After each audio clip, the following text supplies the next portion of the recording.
a very quick one. Mgbe video of the signs esegana wall on them mado, especially in Imo State and even those on Ala Igbo. Some people put on Facebook ebe na akpari no sonkwa. When you have for against no sonkwa, when they kind of anyway, owe ihe ohuru after all during Ojuku mgbe aloro agha Biafra enwere sabo. Even during this time kwa anyị na-achọ ka Ala Igbo nwee security. Ka Ala Igbo dị secured, anyị nwekwara sabo. Even when we are talking about how to secure Igbo land, anyị nwekwara ndị sabo. And ama m ebe iwe ha shabia.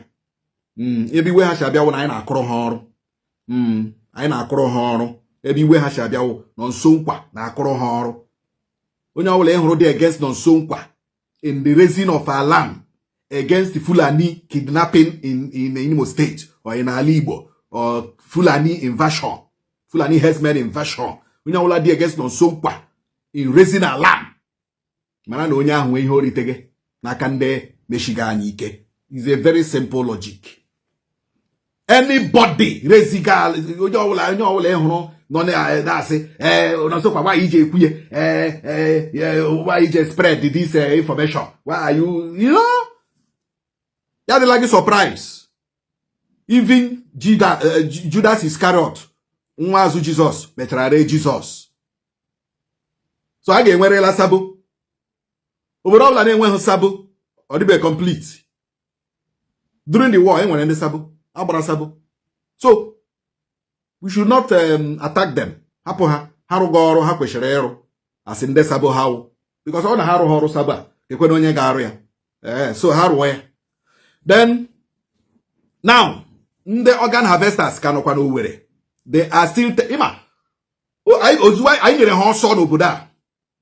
Yeah, they can hear now, but they have changed tactics. Especially, Hana walk hand in hand within the one chance. On the one chance, the primary predators.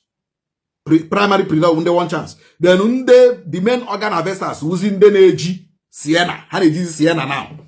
Ha na-ejizi Sienna na ha na-eji Sienna eji bọs ndị a na-enweta inted bọs ndị a na-adịka homa bọs na-adịka ambulance ha na-eji ya now and ka ha na-emezi na ha rute ha gbakpọ n'ihu keke bọs bam, before you know it ha force ndị na-eme keke bọs into the bus ha ji buru ha zoom off. Ọ ha megezi now because one chance emeela gịnị agawala, one chance reduce wele now, but ndị one chance ka nọkwa arịa ama. So I want to give you a strategy. Bosso wole bara. Bosso wole bara. Get very well. Driver. Ewere akwa. Mo handkerchief. Ko clean gi oche. Ozugbo na aba the boss. Ya wepụta handkerchief. Mo wepụta akwa. Chere ka m clean. Chere. See, don't clean. Don't clean for me. Don't clean for me. Don't clean. Ya sure clean. Don't enter. I repeat. Keke wole bara. Boss wole bara. Taxi wole bara. The driver will put akwa ya. Or handkerchief. Or rag. Ko kilili only go che. Mo why big adakwasa. Mo big eloru. See, I don't clean. In fact, ozugbo na ahụ handkerchief ahụ akwa n'aka ya, don't enter for your own good. Don't enter. Ọ dị mma. Akwa ha na-clean rigi ya ahụ ịnọrọ ha na n'ime ike ga-agwụ. The strength to talk, the strength to shout, the strength to seek for help will no longer be there. They will mute you. Gị dogbu. Until ha buru gị ruo ebe ị na-eje. Be very wise. Be very, very wise. O nwere ndị ke na-achịgharị perfume n'ime bọs Imo abịa nọ n'ime keke ha a na-achịgharị na perfume man. Perfume man. Zoronum perfume. Is a good perfume. Is a wonderful perfume. Abịa were o nwere nke a ihe a na-atasatụ something na akwụkwọ si gị shitu ya ihe sample ya shitu ya. Eshikwela. In fact, onye ọbụla welitere perfume si gị perfume ya na-ere driver kwụsị ka m pụọ. Driver asị gị kwụsị ka m pụọ. Driver gbaa break here ka m pụọ. Because that perfume ahụ is not perfume. Nya wop. Here wo charming og. Ishiri hania ke ga gala. Ge relax ya.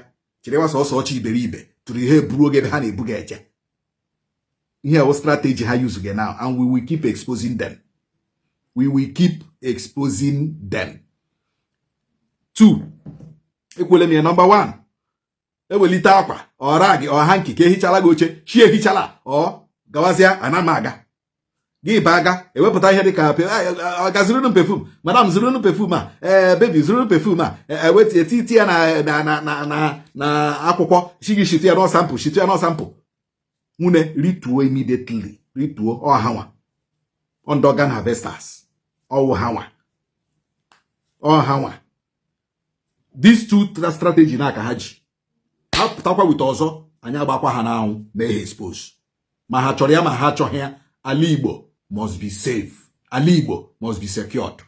Anya abịala abịa bụ anya abịala abịa. Anyị wu ndị Igbo, anyị wu ndị Igbo. Onye gba ọsọ na aghọta ebe anyị na-eje. Be wise. Thank you very much.